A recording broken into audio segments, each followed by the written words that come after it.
Terima kasih atas masukannya. Saya selalu senang kalau Bapak Trino mengkritik pemerintah. Korupsi. Ya, Pak. Silakan.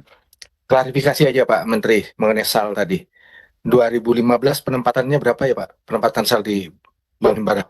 Sekitar 200 triliun, Pak. 2026? 2026. Yang terakhir katanya 200.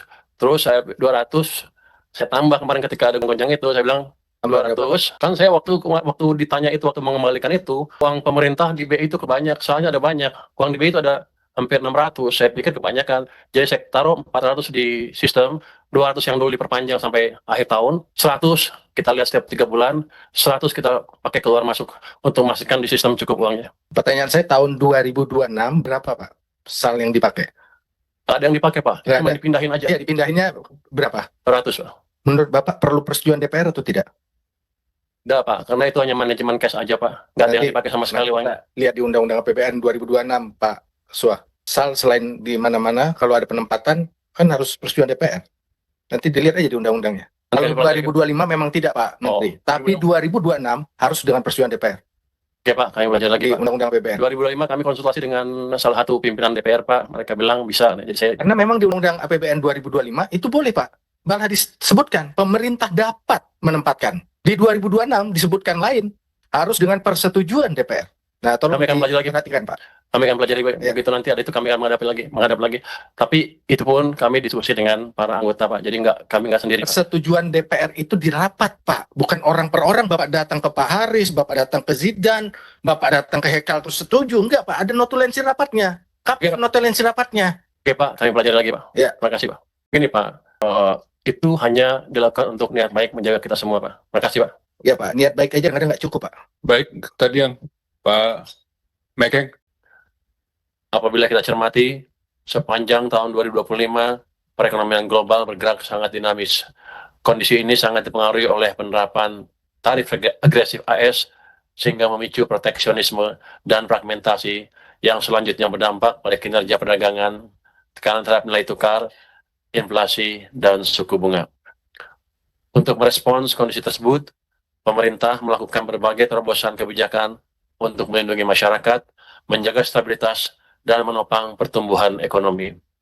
Dari sisi demand, berbagai paket stimulus ekonomi sepanjang tahun 2025 digulirkan yang diarahkan untuk menjaga daya beli masyarakat, menjaga keberlanjutan dunia usaha, mendukung sektor padat karya dan UMKM, serta menopang aktivitas ekonomi agar tetap tumbuh dan stabil. Pada sisi lain, pemerintah juga mendorong efektivitas program prioritas antara lain program MBG, Sekolah Rakyat, KDMP, dan FLPP Perumahan, sekaligus memberikan perlinsos untuk menjaga daya beli melalui penyaluran subsidi dan kompensasi serta bantuan pangan. Sementara dari sisi supply, pemerintah juga mengalihkan SAL dari Bank Indonesia ke Bank Umum untuk memberikan tambahan likuiditas yang selanjutnya akan meningkatkan pertumbuhan kredit dengan cost of fund yang lebih kompetitif sehingga dapat mendorong sektor real bergerak lebih kuat. Pemerintah juga melakukan deregulasi dan debottlenecking untuk menjaga iklim investasi dan dunia usaha. Pimpinan dan para anggota Komisi 11 yang kami hormati, secara umum kinerja APBN 2025 didorong tetap ekspansif dan untuk merespon dinamika perekonomian, melindungi daya beli masyarakat, dan menjaga dunia usaha agar tetap survive dengan tetap menjaga defisit terkendali dalam batas aman 2,81% dari PDB, dan APBN tetap dapat berfungsi optimal sebagai shock absorber dan agent of development. Sebagai gambaran, realisasi APBN 2025 disampaikan sebagai berikut. Pendapatan negara meskipun menghadapi tekanan akibat perlambatan perdagangan global dan moderasi harga komoditas, realisasi pendapatan negara dapat tetap mencapai 2.765,1 triliun rupiah. Pemerintah juga terus melakukan berbagai langkah untuk menjaga agar aktivitas ekonomi terus bergerak, antara lain melalui penyesuaian PPN yang terbatas untuk barang mewah, sehingga lebih berkeadilan, serta optimalisasi pengelolaan dividen BUMN ke Danantara. Sementara itu, realisasi belanja negara terus didorong lebih efisien dan tetap responsif dan antisipatif untuk merespon dinamika perekonomian dan mendukung agenda pembangunan secara optimal dengan tetap menjaga fiscal sustainability. Hasilnya dapat kita lihat bersama. Pertumbuhan ekonomi tetap terjaga di kisaran 5,11% dan inflasi terkendali rendah sebesar 2,92%. Berbagai program prioritas pemerintah dapat berjalan optimal, kesejahteraan masyarakat juga terus membaik yang tercermin dari menurunnya tingkat kemiskinan, pengangguran, maupun ketimpangan. Sementara itu, risiko fiskal juga tetap terkendali pada level yang aman dan manageable. Pemerintah menempuh kebijakan kontrasiklikal melalui berbagai paket stimulus yang diarahkan untuk menjaga daya beli masyarakat, menjaga keberlanjutan dunia usaha, dan penopang aktivitas ekonomi agar tetap tumbuh dan stabil. Keseluruhan kebijakan tersebut menunjukkan bahwa APBN responsif dan antisipatif untuk meredam gejolak dan mendukung agenda pembangunan sekaligus memastikan momentum pertumbuhan ekonomi tetap terpelihara. Pimpinan dan para anggota Komisi 11 yang saya hormati, Kementerian Keuangan memiliki peran strategis dalam mengelola APBN melalui perumusan kebijakan fiskal, pengelolaan kas, utang yang prudent, dan aset serta menjaga akuntabilitas dalam pengelolaan keuangan negara. Kementerian Keuangan juga memiliki fungsi khusus sebagai Bendahara Umum Negara, Chief Financial Officer, sekaligus Koordinator Hubungan Fiskal Pusat dan Daerah. Pelaksanaan tugas tersebut dijalankan dengan senantiasa mengedepankan prinsip transparansi, akuntabilitas, value for money, dan prediktabilitas. Sementara itu, dalam konteks untuk mendorong pengelolaan APBN yang sehat dan kredibel, ditempuh melalui optimalisasi pendapatan, penguatan kualitas belanja, dan mendorong pembiayaan yang inovatif dan sustainable. Di tengah situasi yang penuh tantangan, optimalisasi pendapatan negara terus dilaksanakan dengan tetap menjaga iklim investasi. Upaya peningkatan pendapatan dilakukan dengan penguatan reformasi perpajakan dan reformasi pendapatan negara bukan pajak melalui pengelolaan sumber daya alam serta barang milik negara. Strategi belanja berkualitas terus dilakukan penguatan, antara lain melalui perbaikan sistem evaluasi kinerja anggaran untuk memastikan seluruh belanja dilaksanakan secara efektif dan efisien, menghasilkan output yang jelas dan terukur, serta selaras dengan prioritas nasional yang berdampak langsung bagi masyarakat. Dalam mendukung kebutuhan pembiayaan APBN dan pembangunan nasional, pemerintah terus memperkuat pengelolaan pembiayaan negara melalui diversifikasi sumber pembiayaan dan pengembangan berbagai instrumen yang saling melengkapi. Hal ini dilakukan melalui perluasan partisipasi investor SBN retail, pengembangan instrumen pembiayaan yang inovatif dan responsif terhadap dinamika pasar, serta penguatan pemanfaatan skema kerjasama pemerintah dan badan usaha atau KPBU. Pimpinan dan para anggota Komisi 11 yang saya hormati, sesuai dengan amanat Undang-Undang Nomor 17 Tahun 2003 tentang Keuangan Negara dan Undang-Undang Nomor 1 Tahun 2004 tentang Perbendaharaan Negara, Menteri Pimpinan Lembaga selalu pengguna anggaran atau pengguna barang wajib menyusun laporan pertanggungjawaban berupa laporan keuangan Kementerian Negara atau lembaga yang dipimpinnya, termasuk Kementerian Keuangan. Laporan keuangan disusun sebagai bentuk pertanggungjawaban atas resource yang dikelola Kementerian Keuangan dengan kompleksitas dan nilai transaksi sangat material yang tersebar di 14 unit eselon 1 dengan 871 statker termasuk 7 satker BLU. Dengan didukung oleh regulasi dan sistem pengendalian intern yang memadai serta mengacu pada standar akuntansi pemerintahan, laporan keuangan BA 105 yang terdiri dari 1. Laporan realisasi anggaran, 2. Laporan operasional, 3. Laporan perubahan ekuitas, 4. Neraca, dan yang kelima, catatan atas laporan keuangan dapat disusun dengan andal, akurat, transparan, dan relevan, serta telah direview oleh Inspektorat Jenderal selaku aparat pengawas intern pemerintah. Laporan keuangan BA 015 tahun 2025 telah diperiksa oleh BPK RI dan mendapatkan opini wajar tanpa pengecualian untuk yang ke-15 kali. Pimpinan dan para anggota Komisi 11 yang saya hormati, berikut saya sampaikan ringkasan laporan keuangan BA 015 tahun 2025. Yang pertama adalah laporan realisasi anggaran yang menyajikan realisasi pendapatan dan belanja dibandingkan dengan anggarannya selama periode tahun 2025. Walaupun menghadapi tekanan akibat pelambatan perdagangan global. Betul, pimpinan. Silakan, Pak. Pak Menteri, slide sebelumnya tadi, Pak. Laporan yang harus disampaikan ada satu yang saya kok belum ketemu laporannya. Nah, ini kan juga di pasal 30 itu ya, Pak ya. Laporan keuangan perusahaan negara. Kan harusnya ada lampirannya di dalam LKPP yang disampaikan pemerintah. Sampai hari ini saya belum dapat itu. Karena Pak Menteri juga memegang kuasa soal sebagai Bendahara Umum Negara. sedang didiskusikan antara BPK kami dan antara sedang dilengkapi oleh Danantara. Nanti begitu sudah selesai dan lengkap akan kami susulkan segera, Pak. Jadi nanti kita dalam membuat laporan atau merespon pertanggungjawaban ini nanti atau bagaimana Pak? Karena belum dilengkapi dengan itu. Ini BA15 Pak, hari ini Kementerian Keuangan saja Pak. Tapi kan Paham saya Pak, ini izin interaksi Pak. Paham saya ini memang BA15. Tetapi di dalam BA15 tugas Menteri Keuangan di situ kan juga sebagai bendahara umum negara kan? Di BA15 kan? Anggaran sebagai bendahara umum negara? Jadi Pak, ini kan laporan BA15 Kementerian Keuangan. Kalau untuk lebih detail tentang Danantara, mungkin sebaiknya Danantara diundang juga ke sini Pak. Karena dengan BPK itu masih diselesaikan gimana bentuk akhirnya Pak, sedang diskusikan. Jadi mungkin DPR mesti mengundang.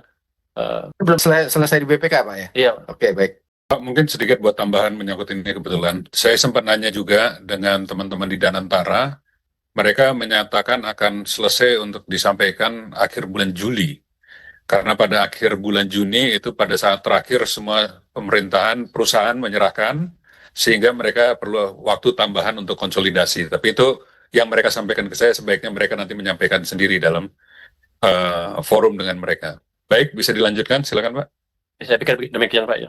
14 ya. Pimpinan dan para anggota Komisi 11 yang saya hormati, berikut saya sampaikan ringkasan laporan keuangan BA 015 tahun 2025. Yang pertama adalah laporan realisasi anggaran yang menyajikan realisasi pendapatan dan belanja dibandingkan dengan anggaran yang selama periode yang sama tahun 2025.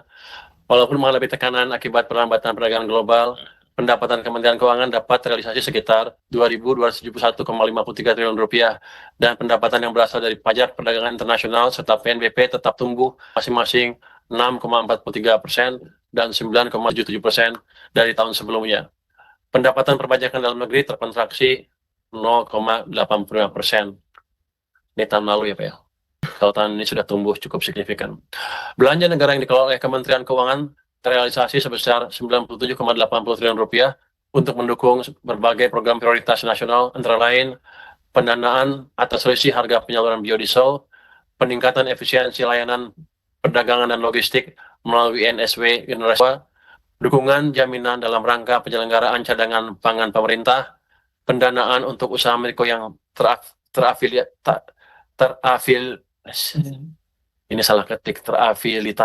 terafiliasi pembiayaan ultramikro, UMI, serta yang kelima, dukungan dalam menghasilkan rekomendasi kebijakan fiskal, perpajakan, pembiayaan, dan sektor keuangan yang mendukung transformasi ekonomi Indonesia.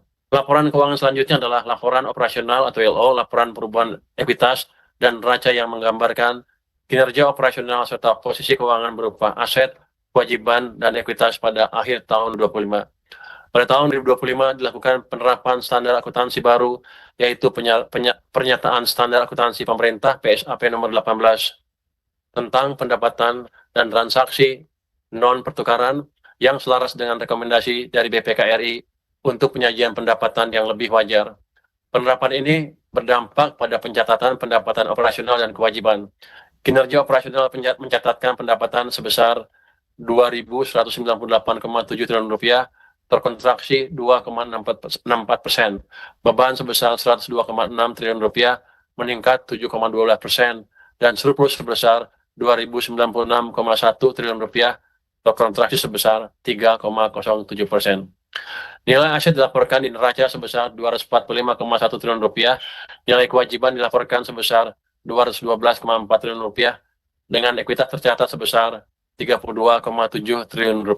Pimpinan dan para anggota Komisi 11 yang saya hormati, melengkapi laporan keuangan, saya sampaikan bahwa key performance indikator Kementerian Keuangan untuk 5 program, yaitu program kebijakan fiskal, program pengelolaan penerimaan negara, program pengelolaan belanja negara, program pengelolaan perbendaharaan, kekayaan negara dan risiko, serta yang kelima, program dukungan manajemen yang telah ditetapkan pada awal tahun 2025 secara umum tercapai bahkan melebihi target.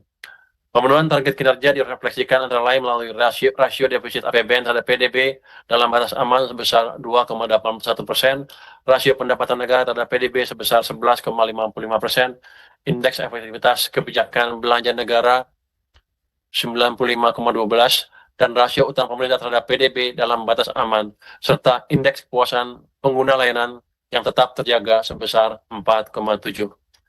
Pimpinan dan para anggota Komisi 11 DPR RI yang saya hormati, saya menyampaikan apresiasi yang setinggi-tingginya kepada pimpinan dan anggota Komisi 11 DPR RI atas sinergi yang selama ini telah terjalin dengan baik.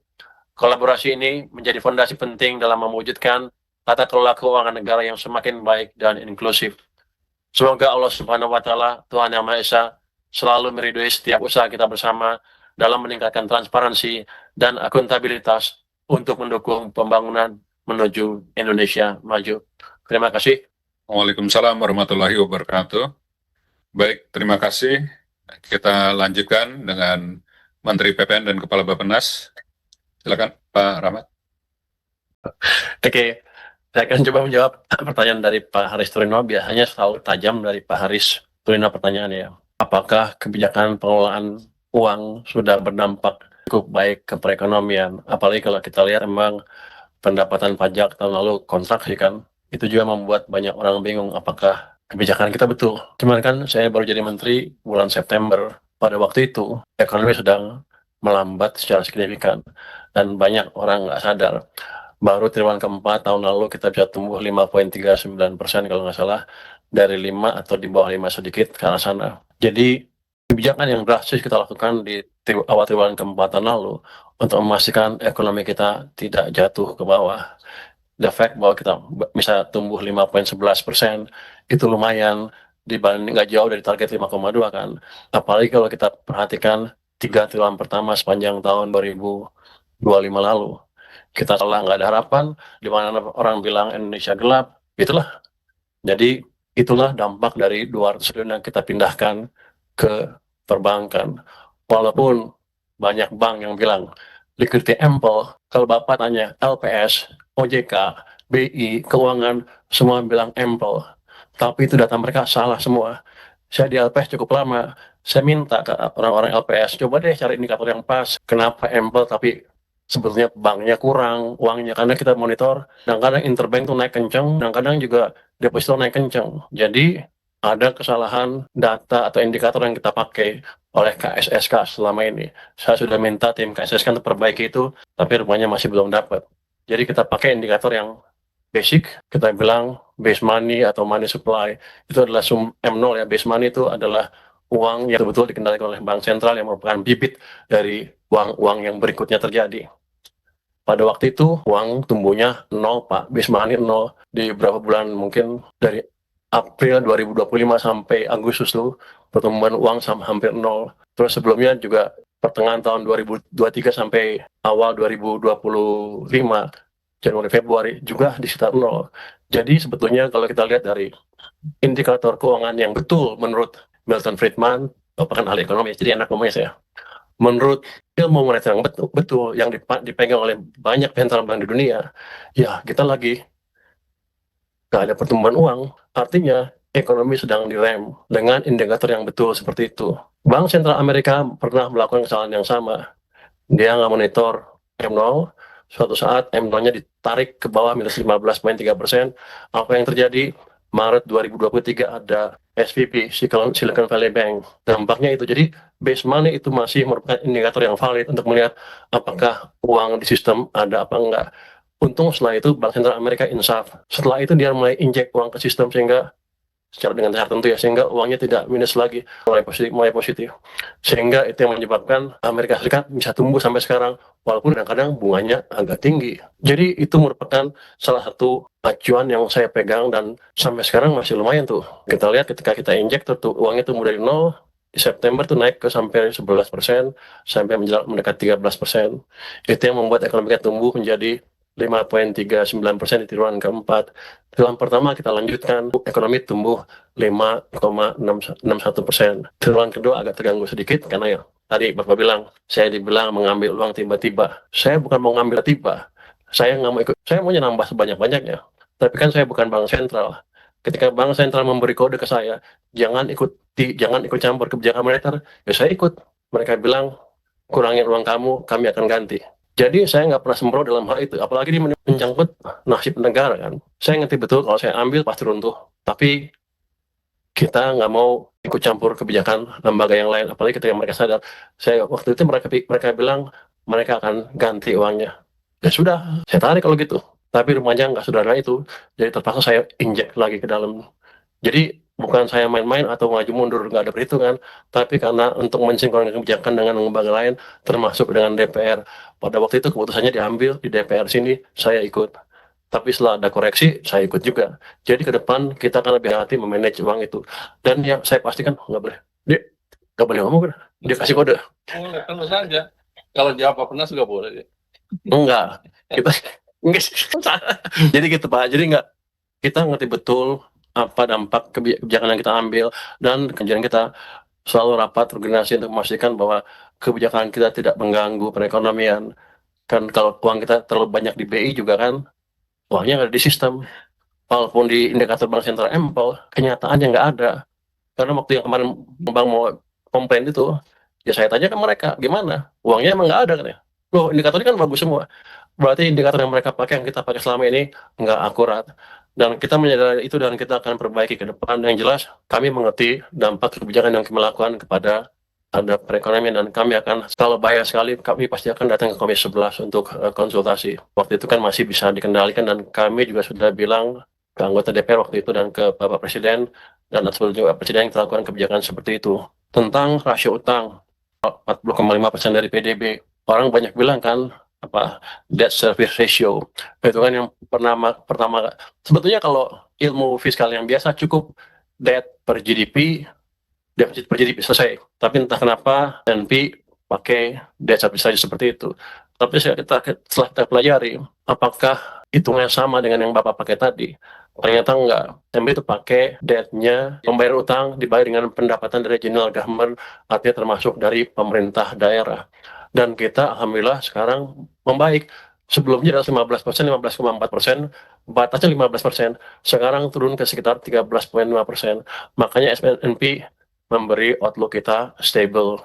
Jadi itu bukan dikasih sebagai bonus karena mereka baik dengan kita, bukan. Tapi karena kita mempunyai kinerja yang sesuai dengan standar mereka. Jadi Pak, itu yang saya jawab. Jadi kita mengerti betul, kita berusaha betul untuk memenuhi standar internasional sehingga kita tidak akan mengabaikan hal yang menjadi concern Bapak Haris Turino. Terima kasih atas masukannya. Saya selalu senang kalau Bapak Turino mengkritik pemerintah. Korupsi. Ya, Pak. Silakan. Klarifikasi aja Pak Menteri mengenai SAL tadi. 2015 penempatannya berapa ya Pak? Penempatan SAL di Bank Himbara. Sekitar 200 triliun Pak. 2006, 2026? 2026. Yang terakhir katanya 200. Terus saya 200, saya tambah kemarin ketika ada goncang itu, saya bilang 200. Kan saya waktu ditanya itu, waktu mengembalikan itu, uang pemerintah di BI itu kebanyak, soalnya ada banyak. Uang di BI itu ada hampir 600, saya pikir kebanyakan. Jadi saya taruh 400 di sistem, 200 yang dulu diperpanjang sampai akhir tahun, 100 kita lihat setiap 3 bulan, 100 kita pakai keluar masuk untuk memastikan di sistem cukup uangnya. Pertanyaan saya tahun 2026 berapa Pak SAL yang dipakai? Ada yang dipakai Pak, Nggak cuma ada. dipindahin aja, Ya dipindahinnya berapa? 100 Pak. Menurut Bapak perlu persetujuan DPR atau tidak? Udah Pak, karena itu hanya manajemen cash aja Pak, nggak ada yang Nanti- dipakai sama sekali uangnya. Lihat di Undang-Undang APBN 2026 Pak Suah. SAL selain di mana-mana kalau ada penempatan kan harus persetujuan DPR. Nanti dilihat aja di undang-undangnya. Kalau Nanti pelajari. 2025 memang tidak Pak Menteri. Tapi 2026 harus dengan persetujuan DPR Oke Pak, kami belajar lagi di Pak. Undang-Undang APBN. 2025 kami konsultasi dengan salah satu pimpinan DPR Pak, mereka bilang bisa. Jadi saya Karena memang di Undang-Undang APBN 2025 itu boleh Pak. Malah disebutkan pemerintah dapat menempatkan. Di 2026 disebutkan lain harus dengan persetujuan DPR. Nah, tolong Kami akan belajar lagi. perhatikan Pak. kami akan pelajari Ya. begitu nanti ada itu kami akan menghadap lagi. Tapi itu pun kami diskusi dengan para anggota Pak. Jadi kami nggak sendiri Pak. Persetujuan DPR itu di rapat Pak, bukan orang per orang. Bapak datang ke Pak Haris, Bapak datang ke Zidan, Bapak datang ke Hekal terus setuju, enggak Pak, ada notulensi rapatnya. Oke, Pak. Notulensi rapatnya. Oke Pak, kami pelajari lagi Pak. Ya. Terima kasih Pak. Begini Pak, itu hanya dilakukan untuk niat baik menjaga kita semua Pak. Terima kasih Pak. Ya Pak, niat baik aja kadang nggak cukup Pak. Baik, tadi yang Pak Mekeng, Manajemen fiskal kita cukup baik Pak. Dengan APBN yang ada tahun lalu kita bisa membalik arah ekonomi dari sekitar 5 atau di bawah 5 ke 5,39 di triwulan keempat tahun 2025. Itu menunjukkan bahwa ada perbaikan manajemen fiskal sehingga dampak ekonominya lebih terasa dan lebih baik.